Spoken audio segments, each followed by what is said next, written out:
नमस्कार। चलिए, आज एक बहुत ही दिलचस्प सफर पर निकलते हैं। ये सफर है इंसानी तरक्की का। और हम बात करेंगे उन पहली घटनाओं की, उन मील के पत्थरों की, जिन्होंने हमें दिखाया कि जो कल नामुमकिन लगता था वो आज हकीकत बन सकता है। ये वो पल थे जिन्होंने सब कुछ बदल दिया। तो ये जो पहली बार कुछ करने का जुनून है, ये आता कहाँ से है? आज हम इसी की गहराई में उतरेंगे। हम उन लम्हों को देखेंगे जब इंसानों ने पहली बार अनजान दुनिया में कदम रखा। चाहे वो धरती के किसी कोने को खोजना हो, या कोई ऐसा आविष्कार करना हो जिसने पूरे समाज को बदल दिया हो, या फिर पुरानी सोच की जंजीरों को तोड़ना हो। लेकिन एक मिनट, हम इन पहली चीजों से इतने फैसिनेट क्यों होते हैं? मतलब first man on the moon, first person to climb Everest, ये सिर्फ तारीखें तो है नहीं, है ना? असल में ये चीजें इंसानी हिम्मत और सोच की एक बहुत बड़ी छलांग को दिखाती हैं। ये इस बात का सबूत है कि हाँ, जो कल तक सपना था वो आज सच हो सकता है। और यही सच आने वाली पीढ़ियों के लिए एक नया रास्ता बना देता। तो चलिए अपने विश्लेषण के पहले हिस्से में चलते हैं।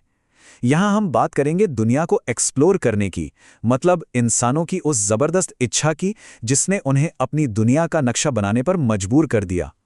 ये अनजान को जानने और उसे जीतने की हमारी एक बुनियादी चाहत है। जरा इस टाइमलाइन को देखिए। कहानी शुरू होती है 6ठी शताब्दी ईसा पूर्व से। सोचिए, उस वक्त एनेक्सिमेंडर ने दुनिया का पहला ज्ञात नक्शा बनाया था। ये दुनिया को समझने की पहली कोशिश थी। फिर सदियां बीत गईं और 1522 में मैगेलन के सफर ने यह साबित कर दिया कि अरे, दुनिया तो गोल है। और फिर 20वीं शती आते आते रॉबर्ट पियरी नॉर्थ पोल पहुंचे और रोआल्ड अमुंडसेन साउथ पोल। मतलब धरती की जो आखिरी अनजान जगहें थीं, इंसान वहां भी पहुंच गया। और ये सिर्फ पुरुषों की ही कहानी नहीं है। अंटार्कटिका जैसे बर्फीले महाद्वीप पर कदम रखने वाली पहली महिला थीं कैरोलिन मिकेल्सन। अब ये सिर्फ एक ज्योग्राफिकल अचीवमेंट नहीं थी, बिल्कुल नहीं। ये एक बहुत बड़ी सामाजिक बाधा को तोड़ना था। उन्होंने साबित कर दिया कि हिम्मत और जज्बे का कोई जेंडर नहीं होता। और उनके इस कदम ने दुनिया भर की महिलाओं के लिए एक्सप्लोरेशन के दरवाजे खोल दिए। तो ये तो हुई दुनिया को नापने की बात। अब जरा उन आविष्कारों और सोच की तरफ चलते हैं जिन्होंने हमारे जीने का तरीका ही बदल डाला। ये वो आइडियाज़ और इन्वेंशंस हैं जिन पर आज की हमारी मॉडर्न दुनिया टिकी हुई है। और इसकी शुरुआत होती है लगभग 700 ईसा पूर्व में, तक्षशिला के साथ, दुनिया की पहली यूनिवर्सिटी। ये सिर्फ एक यूनिवर्सिटी नहीं थी, ये ज्ञान का एक केंद्र था। सोचिए, वहाँ 64 से ज़्यादा सब्जेक्ट्स पढ़ाए जाते थे। दुनिया भर से लोग वहाँ पढ़ने आते थे। कहना गलत नहीं होगा कि आज का जो हायर एजुकेशन सिस्टम है उसकी नींव तक्षशिला में ही रखी गई थी। अब एक छोटी सी चीज की बात करते हैं जिसने कम्युनिकेशन में क्रांति ला दी। पेनी ब्लैक। ये दुनिया का पहला पोस्टेज स्टैम्प था जो 1840 में ग्रेट ब्रिटेन में आया। इसका असर क्या हुआ? अरे, इसने तो कम्युनिकेशन को सबके लिए मुमकिन बना दिया। सिर्फ एक पेनी और आप 14 ग्राम तक का खत कहीं भी भेज सकते थे। इसने लोगों को, बिजनेस को और नए नए आइडियाज को ऐसे जोड़ा जैसे पहले कभी नहीं हुआ था। अगला साल है 1863। ये वो साल था जिसने शहरों की जिंदगी हमेशा के लिए बदल दी। इसी साल लंदन में दुनिया की पहली अंडरग्राउंड रेलवे यानी मेट्रो शुरू हुई। शहरों में बढ़ती भीड़ का इससे अच्छा सोल्यूशन क्या हो सकता था? ये एक ऐसा ब्लूप्रिंट बना जिसे बाद में दुनिया के लगभग हर बड़े शहर ने अपनाया। और ये भी बड़ा दिलचस्प है कि कैसे कुछ जगहों ने दुनिया को एक से बढ़कर एक फर्स्ट्स दिए हैं। चीन को ही देख लीजिए, दुनिया की पहली छपी हुई किताब वहीं से आई, जिससे ज्ञान फैलाना कितना आसान हो गया। और दुनिया की पहली कागजी करेंसी भी वहीं बनी, जिसने व्यापार का पूरा तरीका ही बदल दिया। दो कितने फंडामेंटल इन्वेंशंस एक ही जगह से। और देखिए, ये इनोवेशन का सिलसिला आज भी रुका नहीं है। इसी कागजी करेंसी का अगला कदम था पॉलीमर बैंक नोट्स, मतलब प्लास्टिक के नोट। इस टेबल में देखिए, ऑस्ट्रेलिया ने 1988 में इसकी शुरुआत की और फिर धीरे धीरे न्यूजीलैंड, रोमानिया, वियतनाम, कई देशों ने इसे अपना लिया।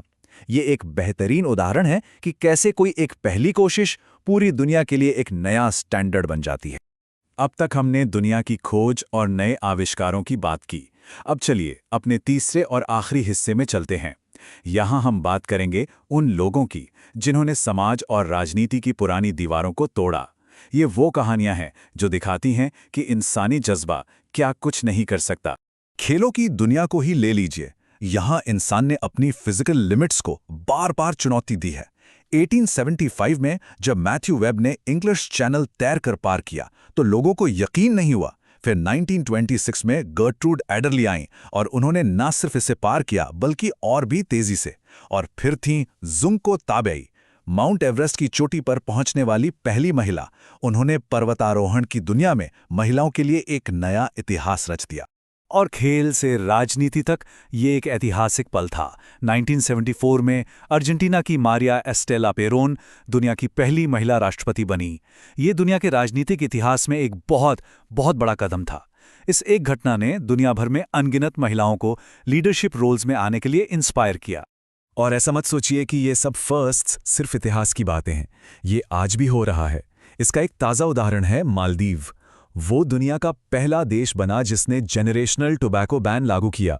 इसका मतलब है कि एक खास तारीख के बाद पैदा हुए किसी भी व्यक्ति को तंबाकू बेचना गैरकानूनी है। सोचिए पब्लिक हेल्थ को लेकर कितना बड़ा और साहसिक कदम है ये, एक पूरी पीढ़ी को तंबाकू से दूर रखने का लक्ष्य।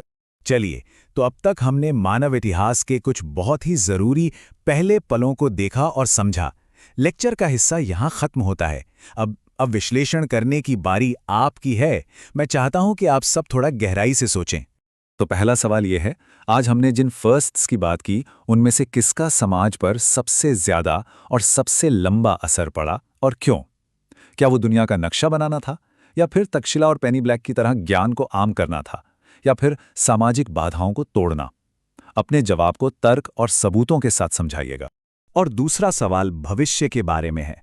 इतिहास के इन पैटर्न्स को देखते हुए आपको क्या लगता है, अगले 50 सालों में इंसानियत कौन सी बड़ी पहली चीज हासिल करेगी? क्या वो एआई में कोई क्रांति होगी, या हम अंतरिक्ष में कुछ नया खोजेंगे, या फिर पब्लिक हेल्थ में कोई बड़ा बदलाव आएगा? अपनी प्रेडिक्शन बताइए, और ये भी कि आप ऐसा क्यों सोचते हैं। तो अपना पूरा विश्लेषण तैयार कीजिए और उससे नीचे कमेंट सेक्शन में पोस्ट कर दीजिए। मैं आप सबके नज़रिए को पढ़ने और इस चर्चा को आगे बढ़ाने का इंतज़ार करूंगा। आज के लिए इतना ही। धन्यवाद।